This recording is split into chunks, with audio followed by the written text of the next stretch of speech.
vérité en duplex de Davos. C'est Jean-Paul Chapelle qui reçoit Carlos Ghosn, le PDG de Renault.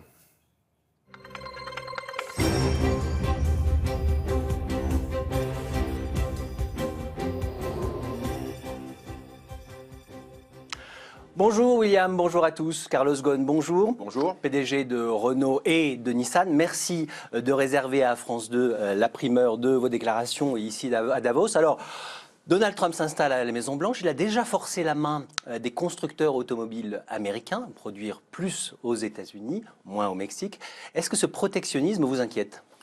Pas particulièrement, non. Non. Je pense qu'il faudra attendre que l'administration se mette en place, ce qui est le cas aujourd'hui, voir les premières décisions qui seront prises en matière de politique, notamment de politique commerciale, et nous adapterons notre stratégie en conséquence. Ça peut donner des idées aux Français, aux futurs présidents français ça peut donner des idées à tout le monde. Vous savez, le président américain, il a de l'influence dans tous les pays du monde. C'est-à-dire que ce qu'il décide est observé partout, et ça peut effectivement avoir des conséquences dans tous les pays. Comme nous sommes présents dans plus de 150 pays dans le monde, c'est quelque chose, effectivement, que nous regardons avec beaucoup d'attention. Alors, vous êtes présent aussi au Royaume-Uni. Le Brexit, est-ce que ça vous fait considérer l'hypothèse de bouger une de vos usines qui est en Angleterre pour un autre pays d'Europe? Non, pas du tout, parce que pour l'instant, rien n'a bougé. Oui. On ne sait pas ce que c'est le Brexit. Pour l'instant, c'est une très grande déclaration sur l'Angleterre sort. Mais si c'est une séparation du marché commun. Évidemment, il y a plein de si, mais il n'y a rien de concret. Il y a une négociation qui s'engage, qui va prendre plusieurs années. Les experts estiment qu'en 2 et 3 ans, au bout de 3 ans, il y a un aboutissement et en fonction de cet aboutissement, nous déciderons. D'accord. Pour l'instant, vous ne bougez pas. En France, la semaine dernière, est ouverte une information judiciaire pour tromperie sur les émissions polluantes des moteurs Renault, des moteurs diesel. Est-ce que vous avez minoré les émissions d'oxyde d'azote des véhicules diesel? Oui.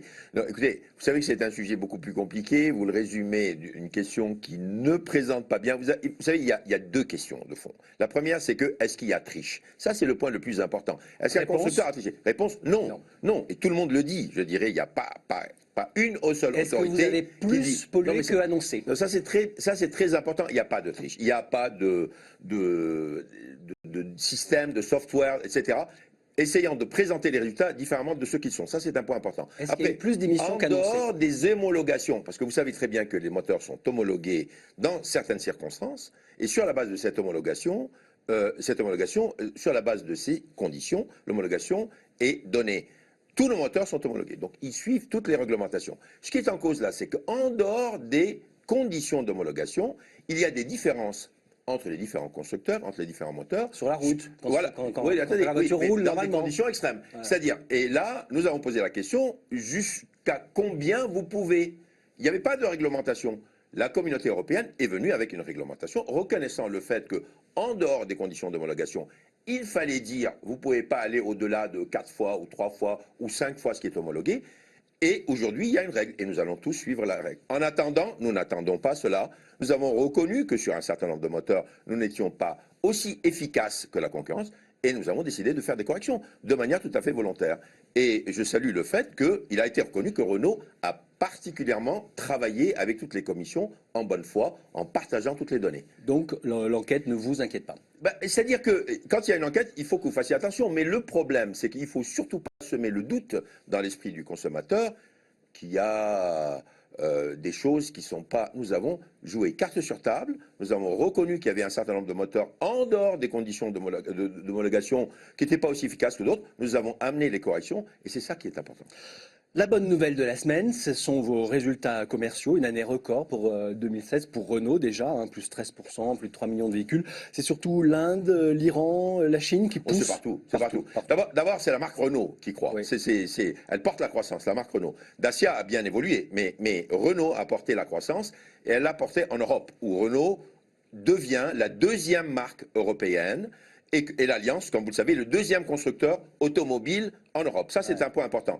Ceci étant dit, nous n'avons pas encore vu le plein effet de tout ce qu'on a fait. Parce que, comme vous le savez, nous sommes très investis en Russie. Le marché russe est en déclin. Nous avons beaucoup investi au Brésil. Le marché brésilien est en déclin. Nous venons d'attaquer le marché chinois. Nous n'avons que très peu de ventes.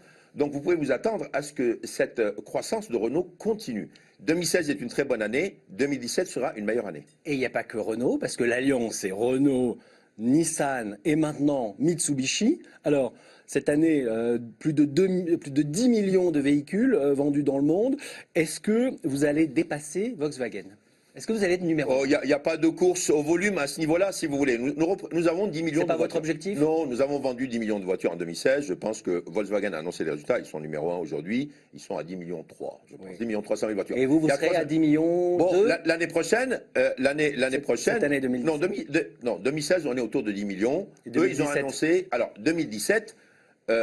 Nous serons bien au-delà de ça. Oui. Donc maintenant, c'est pas une course au volume. C'est-à-dire que ce que je suis en train de dire, c'est que la stratégie que nous suivons peut avoir comme conséquence le leadership. Mais c'est une conséquence, le leadership. Ça vous fera pas de la peine? Pas du tout. C'est quoi votre objectif au fond? C'est pas d'être le roi du monde? Non, je pense que c'est la pérennité, c'est la solidité des entreprises dont j'ai la responsabilité. Solidité financière, solidité commerciale, solidité de la marque et surtout pérennité. Il faut quand même savoir qu'en 2016, Renault a eu des records, non seulement sur les ventes, sur les volumes, mais aussi en matière de profitabilité et en matière de bilan sain. C'est ça ce qui est important. Et votre concurrent aujourd'hui, c'est Volkswagen, PSA ou Google? Non, je pense qu'aujourd'hui, Qui fait des voitures. les concurrents que nous suivons, ce sont ceux qui sont de notre taille, c'est-à-dire Toyota et Volkswagen. Ce sont les deux entreprises que nous suivons de très près, même si nous sommes un groupe automobile avec plusieurs marques. Ouais.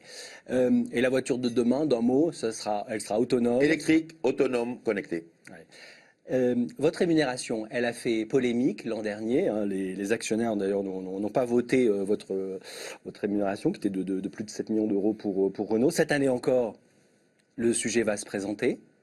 Vous comprenez que ça choque? Écoutez, les actionnaires se prononceront cette année. L'année dernière, c'était consultatif. Et cette année, ce sera aussi consultatif sur la rémunération 2016. Par contre, il y aura une politique qui sera annoncée, qui devra être acceptée par les actionnaires pour les années qui suivent, c'est-à-dire pour 2018, etc. Bon, il y a un comité des rémunérations qui travaille du côté de Renault, qui a passé beaucoup de temps à essayer de comprendre pourquoi un certain nombre de fonds ont voté contre, qui ont fait des corrections, ils ont amené ces corrections, nous verrons bien au vote de l'Assemblée 2017. Et votre rémunération, elle va augmenter ou baisser? Écoutez, ça dépendra des résultats de l'entreprise. Mais comme ils sont bons, ça va augmenter. Ce serait logique, hein, ce serait quand même surprenant que si les résultats sont records, la rémunération du patron de l'entreprise diminue. Ce serait quand même un peu inverse à la logique. Comme il ne serait pas logique que si les résultats ne sont pas bons, la rémunération augmente. Mais qu'est-ce que vous faites de tout cet argent? Ça, c'est un autre sujet. Ça ne nous regarde pas. Mais c'est un sujet personnel. Mais vous comprenez que ça choque? Le sujet, comme vous le savez, est circonscrit en France.